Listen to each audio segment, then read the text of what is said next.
So anyways, this video started all because I was just like, will Delphi make a comeback? When is Shion going to become an adventurer? So I decided to start looking into the sacred shards because the tutelary tribe is inherently linked to the shards. But now I ended up finding out the whole history of the shards, so I thought I'd just let you guys know.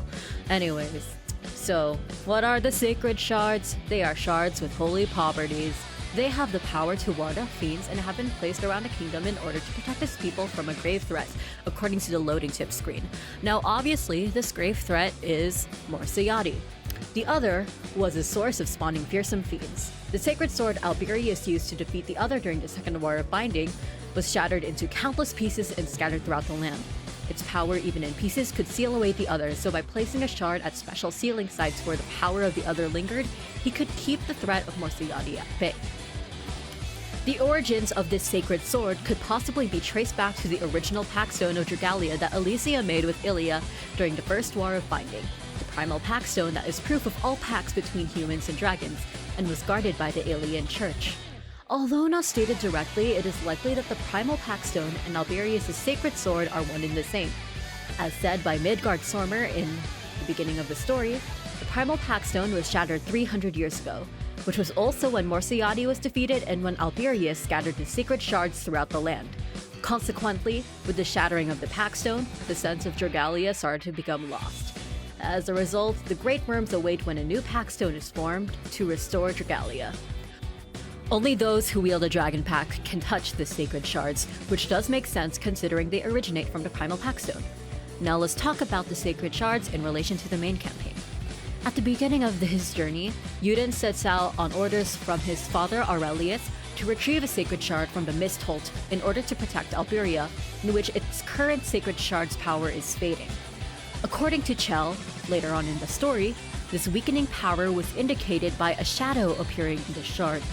She put forth the question of why the shadow was within the shard that defended the kingdom specifically and not any other shard, but this has not yet been answered.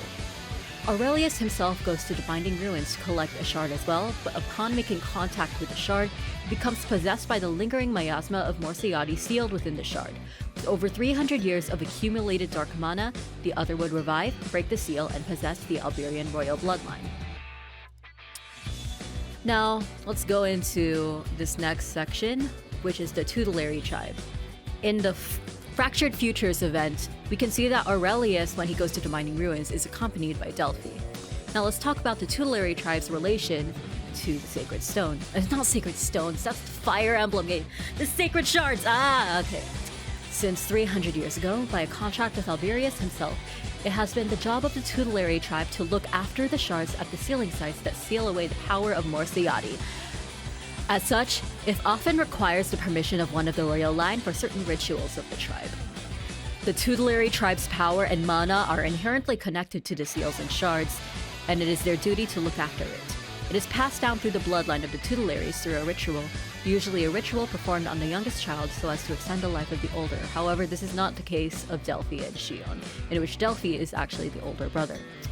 Those who undergo the ritual have a slowed physical aging process manifesting as a youthful appearance, a shortened lifespan, and an emblem on their forehead which shows their power.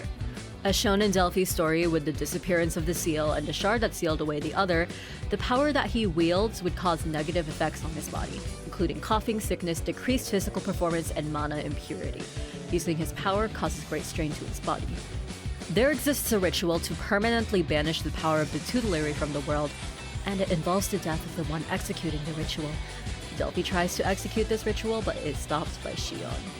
Now, I kind of wonder, when is this going to be brought up in the main story again? Like, I get, like, the shards are kind of gone right now, but somehow I feel like they're a bit too important to have it stop there at Fractured Futures and Delphi's adventurer story. But maybe I'm just practicing a bit of favoritism. But anyways. Now let's talk about the most important sacred shard, the dawnshard. The dawnshard is a supreme sacred shard that has the power to alter causality, and its true limits are not yet known. As described by Nedrick, it is a treasure of treasures, one with the power to unwind fate itself. As described by Harl, it is something that is sought by all. Not much is known of the dawnshard in common knowledge, When Zena initially tells Yuden to seek the dawnshard, his party could not find anything in any text about it. For various reasons, different parties seek out the dawnshard. Zena imparts Yuden with the task of seeking out the dawnshard, likely to use as a tool to end the other. However, given the dawnshard is a sacred shard and therefore traces back all the way to Ilia and Elysium, and Yuden himself could transform into Elysium, I feel like there might be a much deeper connection between Yuden and the dawnshard. Nedrick seeks out the dawnshard in order to destroy the world with its power. Harl was ordered by Grot to retrieve the dawnshard so he may ascend to the papal throne, but Harl desires it for his own reasons.